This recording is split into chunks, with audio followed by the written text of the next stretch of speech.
Today we're using a Hypnotic Purple Seduction by Sexy Smooth Wax, and this to me is like a hybrid wax. It gives me gel and film all in one, which we love.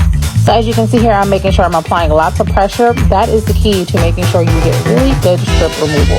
If you are not applying pressure, then what are you doing? Okay? Dry time is amazing. We're always striving for a wax that has a 10-second or less dry time.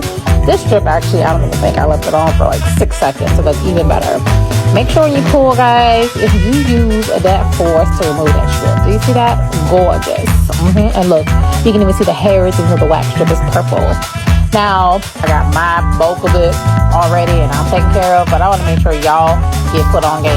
So make sure you go to sexysmoothwax.com, place your order, okay? Look at that stagger. Yeah, baby.